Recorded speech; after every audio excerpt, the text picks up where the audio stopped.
So welcome back dear students. We now move on to chapter 17 of standard 8 maths. The chapter name is circle, chord and arc. Now last year, if you remember, you had done a chapter called circle, on circle, and there you learned about all the different elements of a circle. You learned about the chord, the diameter, the radius. You learned about semicircular arcs. You learned about a major arc, a minor arc, a central angle. So I believe and I hope that you haven't forgotten all those things. And if you have forgotten, I will request you to kindly go through that topic in standard set if you have the textbook. Or if possible, I will try to revise with you all. If possible, try to revise with you all. So, but nonetheless, with that, I believe you have the background in your mind. And with that, we move on to this chapter number 17. So I hope you know what is a major arc, minor arc, semicircular arc, a central angle and all that. And so we for doing the first exercise, practice set 17.1, you need to know two properties.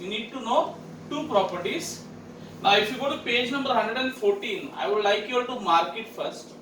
Page number 114, write down. Can you see the property? I'll explain to you. First mark it down. The line written in black. The perpendicular drawn from the center of a circle to its chord bisects the chord. Okay?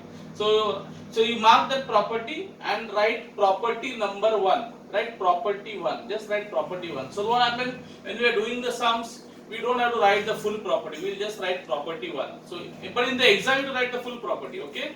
But only for now in the notebook you only write property 1. And then one more property, page number 115, page number 115. See the in the activity 2, there is a black just above the solved examples thing. There is a black sector given in bold letters, bold black letters. The segment joining the center of a circle and the midpoint of its chord is perpendicular to the chord. So clear? So you give this property, you put in brackets this whole property, segment joining the center of a circle and midpoint of its chord is perpendicular to the chord. You give that property, write it as property number 2. Property number 2. Okay? So you have two properties, property number 1 and property number 2.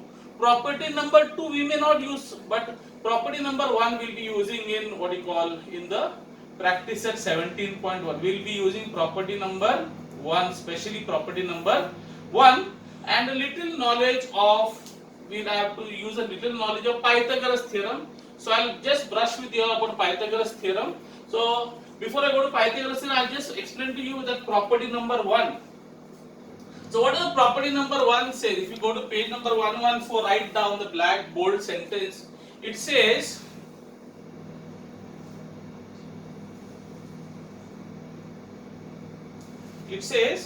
the perpendicular drawn from the center of a circle to its chord bisects the chord. So if you have a circle and let's say you have a chord, okay? So let's say I have a chord, I give the name chord as AB. Chord A. What is a chord? A chord is a segment joining 2 points on a circle. 2 points on a circle. Okay? So this is a chord, and it says the perpendicular drawn from the center of the circle to the chord. So if I draw a perpendicular, what is the perpendicular? Straight perpendicular line, 90 degrees, no? Making a right angle. So if I draw perpendicular, let's say the circle, center of the circle is C, and I draw perpendicular. And the perpendicular name is say CM. So I say CM is perpendicular to AB. So perpendicular drawn from the center to the chord bisects the chord. Bisect. Bi means two. No, you know bi means two. And sects means cuts. So in other words, this chord, this segment which is coming from the center will cut the chord into two equal parts. So let's say the full AB is 12 centimeters. So I am writing AB is what? 12. So this particular CM, the CM is a perpendicular to the center of the circle, will bisect the chord. Means it will cut the chord into two equal parts. So that means these two parts will be equal. Equal means it will cut into. So what is the half of 12? Half of 12 is 6. So in other words, both these parts will be 6, 6 each. That means AM will be 6 and BM also will be 6. So AM also will be AM and BM both of them will be equal to 6. Clear? I hope this is clear. So let me give. So let's say if I say this is 16. The chord AB is 16. So how much will be AM and how much will be MB? How much? Easy, no? Half of 16. How much? 8, 8. So AM will be 8 and BM also will be 8. Why? Because full AB is 16 and bisect. Bisect means cuts into two equal parts. I want you all to give the answers. Okay, I want you all to give the answers. Okay, so it cuts into two equal parts. Fine. And the other way also is true. Let's say I give you one part. So let's say I say only AM is 5. So how much will be BM? 5. And how much will be the full AB? 5 and 5, 10. Ulta. So if you know one part, you can get the full chord. You can get the full chord. If you know one part, and if you know the full part, the full chord, then you can get half the chord. Okay? Because is it clear this much? So this much is clear to you. So I hope this is clear. And the property number 2 was ulta. It says that if you have a circle and if you have a chord and the chord has a midpoint means the center point. So in other words, if these two parts are equal and you have and if there is a line joining that point, then that line will be perpendicular, ulta. So if there's a line from the center joining the midpoint of the chord, it will always be perpendicular. But this property we won't be using it so much, so let's not worry about it. Is it clear what I'm saying? It says second property what is saying that if you have a say center O and you have a chord PQ and let's say R is the center of the chord, then OR will be at 90 degrees or perpendicular to the chord. The segment joining the center and the midpoint will always be perpendicular.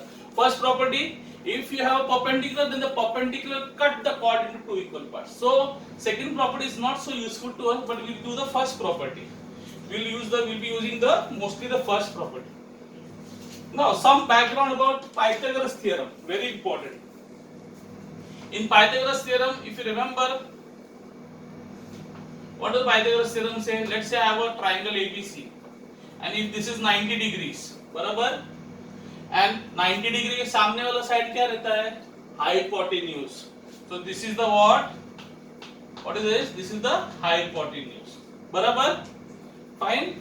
So let's say this is the base. Yeah, thank you. Base and this is the height. This is the height. Fine. Base and height. So if you want to know the hypotenuse, what is hypotenuse? 90 के सामने वाला side.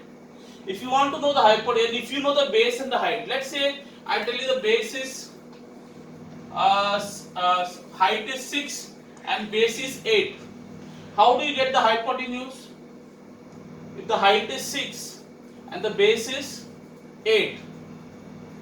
So what you should do, I told you for hypotenuse, if you want the hypotenuse, add the squares and take the square root. Add the squares. In your mind also you can do it. Add the square. What is the square of 6? 36. What is the square of 8? 64. So what is 36 plus 64? 100. First add the square. So I added the square. 6 ka square is 36. 8 ka square is 64. 36 plus 64, 100. Now take the square root. What is the square root of 100? 10. So that means my hypotenuse will be 10. So the answer will be 10. Clear? Understood? Fine. Is it clear how to do this? So if you want the hypotenuse, add the squares and take the square. What is square root of 100? 10.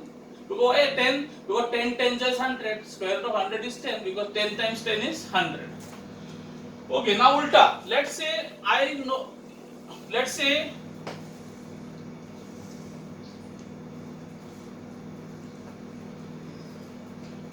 this is your hypotenuse. I'm writing in small. Okay. So this is hypotenuse. This is height, and let's say this is base. Now ulta, let's say I give you the hypotenuse and either height or base, one of them.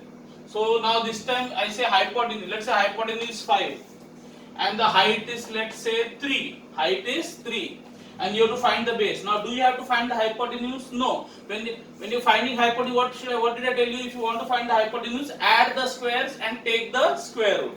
But if you want to find the height of the base, then ulta. There you added the squares, here you will subtract the squares. Subtract. So 5 ka square is what?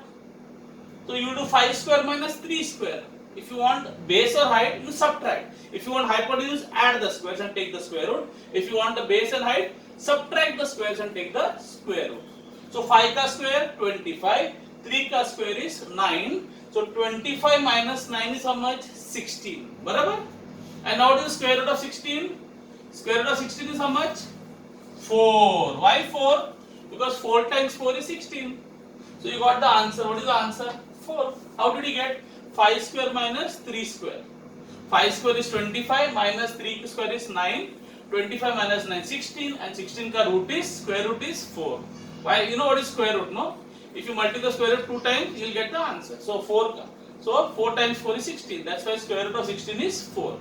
I hope this is clear. So what do you do if you want the hypotenuse? What do you do? Add the squares and take the square root. Easy. Add squares, take the square root. If you want base and height, subtract the squares and take the square root. Excellent. Very good. So with this knowledge, we will go ahead.